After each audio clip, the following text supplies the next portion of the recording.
प्यारे बच्चों नमस्कार। आज मैं आपको कक्षा 7वीं का पाठ नंबर 8 पर पढ़ाऊँगा, जिसका नाम है पवन, तूफान और चक्रवात। ठीक है बच्चों, हमारे टॉपिक में कवर करेंगे हम आज पवन, तूफान और चक्रवात को। ठीक है, तो बच्चों उड़ीसा के तट को 18 अक्टूबर 1999 को एक चक्रवात ने पार किया था। आपने भी इसका नाम सुना होगा। ठीक है, आपके फादर ने सुना होगा। इस चक्रवात का जो पवन वेग था वो 200 किलोमीटर प्रति घंटा था। चक्रवात ने 45,000 भवनों को तहस नहस कर दिया, जिससे लगभग जो है 7 लाख लोग बेघर हो गए। उसी वर्ष 29 अक्टूबर को 260 किलोमीटर प्रति घंटा के पवन वेग से पुनः एक अन्य चक्रवात उड़ीसा में आया था। इसके साथ ही 9 मीटर ऊंची समुद्री लहरें भी तट से टकराई थी। बच्चों, यहाँ पर आपसे क्वेश्चन पूछा जा सकता है कि उड़ीसा में चक्रवात कब आया था, तो इसका आंसर हो जाएगा 18 अक्टूबर 1999 को ये चक्रवात आया था। कितनी चक्रवात का जो पवन वेग था वो कितना था? 200 किलोमीटर प्रति घंटा था। एच का मतलब क्या है बच्चों? यहाँ पे हावर का मतलब होता है घंटा। ठीक है, इसमें ये भी पूछ सकते हैं आपसे कि भाई कितने घरों का नुकसान हुआ? 45,000। कितने लोग बेघर हुए? 7 लाख। ठीक है, इसी तरह से बच्चों आगे देखेंगे, हज़ारों लोगों ने अपनी जान गंवा दी, करोड़ों रुपये की संपत्ति नष्ट हो गई। चक्रवात ने कृषि, परिवहन, संचार और विद्युत संभरण सप्लाई को प्रभावित किया था। लेकिन बच्चों, ये चक्रवात होते क्या हैं? ये कैसे बनते हैं? ये इतने विनाशकारी क्यों होते हैं? इस अध्याय में हम ऐसे कुछ प्रश्नों के उत्तर जानने का प्रयास करेंगे। हम वायु द्वारा होने वाले कुछ क्रियाकलापों से आरंभ करते हैं। ये क्रियाकलाप हमें चक्रवात से संबंधित कुछ विशेषताओं को स्पष्ट करने में सहायक होंगे। इससे पहले कि हम क्रियाकलाप आरंभ करें, याद रखिए कि गतिशील वायु पवन कहलाती है। बच्चों, बड़ा इंटरेस्टिंग और मनोरंजक आपका ये क्वेश्चन आपका तैयार होगा यहाँ पर। इसमें क्या है कि भाई पवन किसे कहते हैं? तो इसका आंसर यही है कि गतिशील वायु पवन कहलाती है। इसका आंसर ऐसे लिखेंगे आप, जैसे भाई पवन को हम लिखेंगे कि आंसर क्या हो गया? गतिशील वायु जो है वो पवन कहलाती है। तो ये यहाँ से आप इसको अंडरलाइन कर लें। ठीक है, एक क्वेश्चन आपका और तैयार हो गया। इसके बाद अब हम पढ़ेंगे वायु दाब डालती है। वायु दाब डालती है बच्चों, प्रेशर डालती है। किस प्रकार से? जब कभी भी इसी क्रियाकलाप में कुछ गर्म करना हो तो बेहद सावधानी से कार्य करना चाहिए। अच्छा होगा यदि ऐसे क्रियाकलाप अपने परिवार के बड़े सदस्यों की उपस्थिति में करें अथवा इन्हें अपने शिक्षक की उपस्थिति में करें। इस क्रियाकलाप में आपको पानी उबालने की आवश्यकता पड़ेगी। इसके लिए हमें क्या करना पड़ेगा?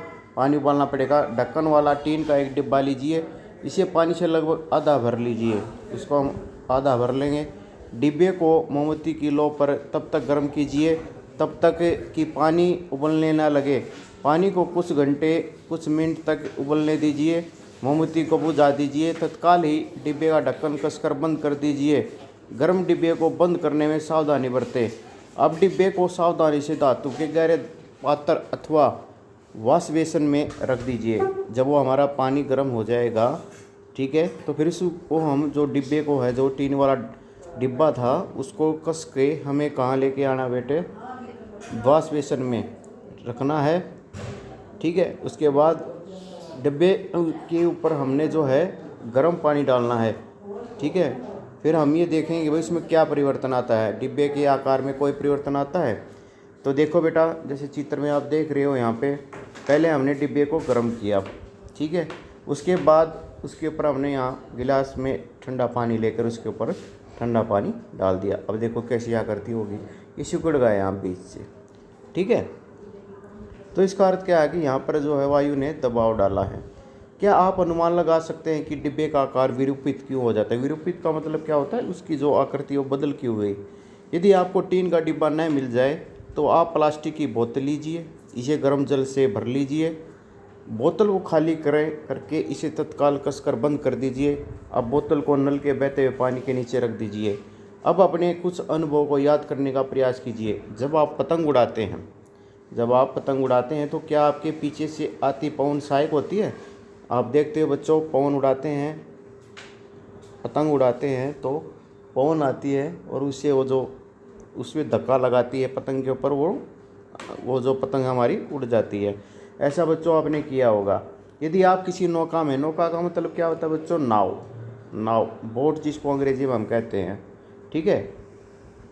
उसमें क्या होता है, यदि पवन उसकी दिशा की विपरीत दिशा से आ रही है तो आप नौका ले जाना चाहते हैं, इसमें आप नौका को ले जाना चाहते हैं। क्या आपको पवन की दिशा के प्रतिकूल साइकिल चलाने में कठिनाई का अनुभव होता है? यानी कि जिस तरफ से हवा आ रही है, हमारी पवन आ रही है, वायु आ रही है, तो क्या उसकी तरफ हम साइकिल को ले जाएंगे तो आसानी से चलेगी? बिल्कुल नहीं चलेगी, क्योंकि उसके ऊपर वो एक धक्का लगेगा जिसको हम वायु दाब कहते हैं।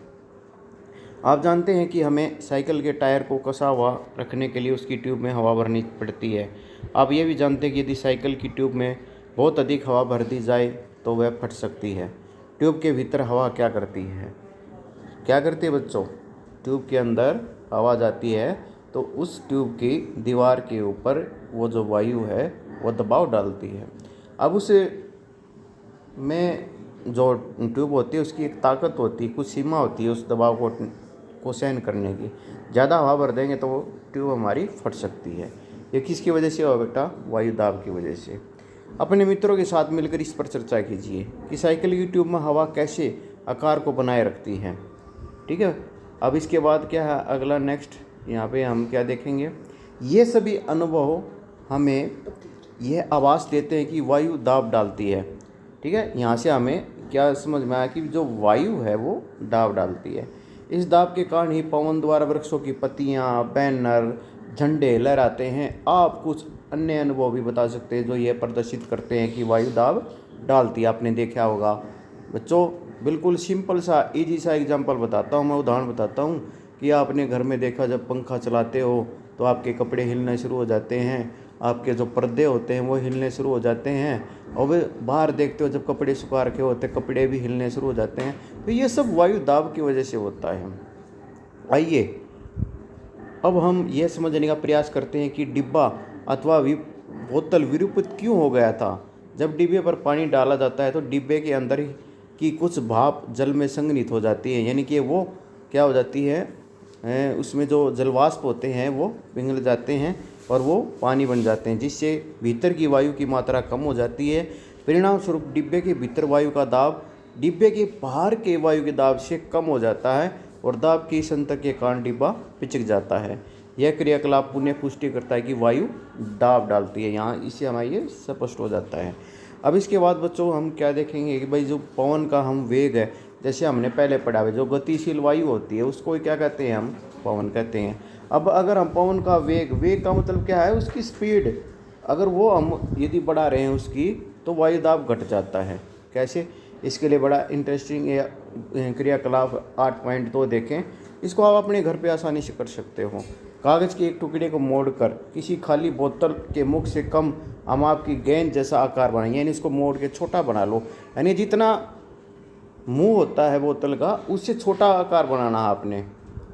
अब खाली बोतल को पकड़कर उसके मुख के पास कागज़ की गेंद को रख दीजिए। आप फूंक मारकर गेंद को बोतल के भीतर डालने का प्रयास कीजिए, जैसे कि चित्र में 8.3 में दिखाया। ये 8.3 चित्र है। यह लड़के ने जो है फूंक मारनी शुरू कर दी है और यहाँ पे देखो कागज़ का टुकड़ा गेंद बनाकर डाला हुआ है। तो अब क्या होता है बच्चों, देखो इस क्रियाकलाप को विभिन्न आमापों की बोतल के साथ करने का प्रयास करें। अपने मित्रों से भी फूंक मारकर गेंद को बोतल के भीतर डालने का प्रयास करने को कहिए। पहली और वो जो जानना चाहते हैं कि निम्नलिखित प्रश्न पर विचार किया जाए। कागज़ की गेंद को फूंक मारकर बोतल में डालना कठिन क्यों हो जाता है? ये इसलिए हो जाता है बच्चों क्योंकि जो अंदर का जो वायु दाब होता है वो ज़्यादा होता है और बाहर वाला कम हो जाता है। अब क्या है नेक्स्ट देखो बेटा, क्रियाकलाप 8.3 गुब्बारे को फुलाना। हम 2 गुब्बारे लेते हैं, ठीक है। 2 गुब्बारों को बस हमने जो है हवा भर के और एक छड़ी के साथ लटका दिया। अब उसके बीच में फूंक मारते हैं। तो फिर क्या होता है, ये देखो लगभग समान। अब आपके 2 गुब्बारे लीजिए, गुब्बारों में थोड़ा पानी भर लीजिए, दोनों गुब्बारों को फुलाकर प्रत्येक को धागे से बांध दीजिए। गुब्बारों को साइकिल के स्पोक अथवा किसी छड़ से 8 से 10 सेंटीमीटर की दूरी पर लटका दीजिए, जैसे कि चित्र में दिखाया गया 8.4 में। दोनों गुब्बारों के बीच के स्थान में फूंक मारिए। आपके विचार में क्या होना चाहिए, आप क्या देखते हैं? आप सोचते होंगे कि भाई फूंक मारने से गुब्बारे दूर दूर हो जाएंगे, लेकिन ऐसा होता नहीं, गुब्बारे पास पास आ जाते हैं। जैसे आप देखो ये चित्र में दिखा रखा है, ये गुब्बारे देखो पास पास आ गए एक दूसरे के फूंक मारने से। इसके बाद क्या है बच्चों, गुब्बारों के बीच में फूंक मारने के लिए विभिन्न तरीके अपनाइए और देखिए कि क्या होता है। अब इसके बाद लगभग 20 सेंटीमीटर लंबी और 3 सेंटीमीटर चौड़ी कागज़ की पट्टी को अपने अंगूठे और तर्जनी के बीच इस प्रकार पकड़िए कि पट्टी का अधिकांश भाग नीचे की ओर लटक रहा है। जैसे कि ये देखो, इस तरह से कागज़ की पट्टी लीजिए और इस पर फूंक मारने का प्रयास कीजिए। अब क्या होता है कि जैसे कि चित्र 8.5 में दिखाया गया, अब कागज़ की पट्टी के ऊपर से फूंक मारिए। पहली का विचार है कि पट्टी ऊपर उठ जाएगी, लेकिन ऐसा होता नहीं है। जबकि बुध सोचता है कि पट्टी नीचे झुक जाएगी। आपके परीक्षण किसे सही सिद्ध करते हैं? आइए हम क्रियाकलाप 8.2, 8.3 और 8.4 के प्रेक्षणों को समझने का प्रयास करें। क्या आपके प्रेक्षण आपकी आशा के अनुरूप हैं, अर्थात वे वैसे ही हैं जैसे आपने सोचा था? क्या आपको ऐसा अनुभव हुआ है कि पवन का वेग बढ़ने पर वायु दाब कम हो जाता है? जब हम बोतल के मुख पर फूंक मारते हैं तो मुख के पास की वायु का वेग अपेक्षाकृत अधिक हो जाता है, इससे वायु दाब घट जाता है। बोतल के भीतर वायु दाब उसके मुख के निकट के दाब से अधिक हो जाता है। इसी कारण बोतल के भीतर की वायु गेंद को बाहर की ओर धकेल देती है। क्रियाकलाप 8.3 में आपने देखा कि जब आप गुब्बारों के बीच फूंक मारते हैं तो वे एक दूसरे की ओर आने का प्रयास करते हैं। ऐसा कैसे हो सकता है?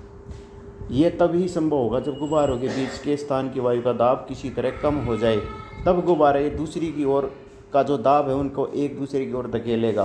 क्रियाकलाप 8.4 में आपने देखा कि जब आप कागज़ की पट्टी के ऊपर से फूंक मारते हैं तो ये ऊपर की ओर उठ जाती है। उन्हें ऐसा तभी संभव होगा जब कागज़ में फूंक मारने पर पट्टी के ऊपर दाब कम हो जाता है। हम देखते हैं कि यहाँ देखो बच्चों, बिल्कुल ब्लैक हेडिंग में दे रखा है, पवन का वेग बढ़ने से वायु दाब वास्तव में कम हो जाता है। आपसे ये पूछा जा सकता है कि जब किसी पवन का वेग हम बढ़ाते हैं तो वायु दाब कम होगा या ज़्यादा होगा?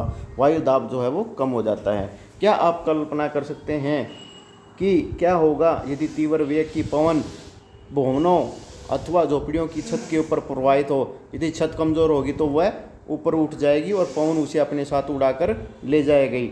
यदि आपने कभी ऐसा देखा है तो उसे अपने मित्रों को बताएं। आइए अब हम ये समझने का प्रयास करें कि पवन कैसे बनती है, ये वर्षा कैसे लाती है और कभी कभी यह विनाशकारी कैसे हो जाती है।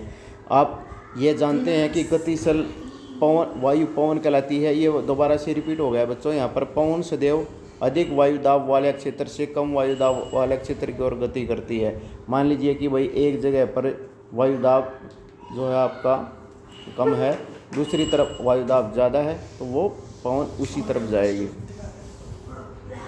वायु दाबों के बीच जितना अधिक अंतर होगा पवन का वेग उतना ही अधिक होगा। लेकिन प्रकृति में जो है विभिन्न नक्षत्रों के वायु दाब में भिन्नता ऐसा कैसे उत्पन्न होती है? क्या ताप में भिन्नता के कारण ऐसा होता है? निम्नलिखित क्रियाकलाप इसे समझने में आपकी सहायता करेंगे। गर्म किए जाने पर वायु का प्रसार होता है। बच्चों देखो, इसके लिए हम देखेंगे अभी कि भाई आपका